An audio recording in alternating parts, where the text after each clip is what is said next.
जब ये मेरे बहन के बेटे का कुआँ पूजन चल रहा था ना, तो मेरे स्लीपर्स टूट गए थे। तो मैंने वो छोड़ के मम्मी के पहने थे, क्योंकि मम्मी का घर पास में ही था, तो मैं भाग के वो पहनाई थी।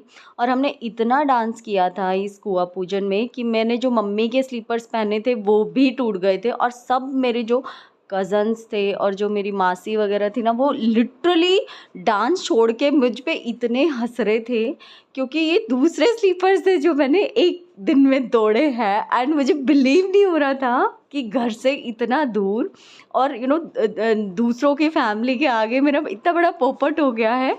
चलते चलते मेरे स्लीपर आधे रास्ते में ही रह गए हैं और मुझे पता ही नहीं है, और मुझे मम्मी ने पीछे मुड़ के बोला कि अरे तेरे चप्पल टूट गए तो वो बहुत एम्बैरेसिंग था।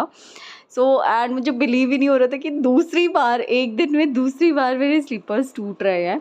और मैं भाग के अपनी सिस्टर के घर गई और अपनी भाभी के साथ, एक मेरी भाभी है कज़न भाभी, उनके साथ गई मैं, और उनके साथ मैंने चेंज किया। और मुझे ना कम से कम 15 मिनट लगे अपने सिस्टर के शूज़ ढूंढने में।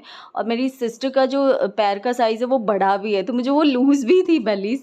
स्टिल मैंने जैसे तैसे मैनेज किया, और फिर से हम गाड़ी में बैठ के मैंने फ़ोन किया, मैंने कहा भाई लेने आ जाओ भाई, बहुत दूर है। फिर हमने जाके डांस किया फिर से।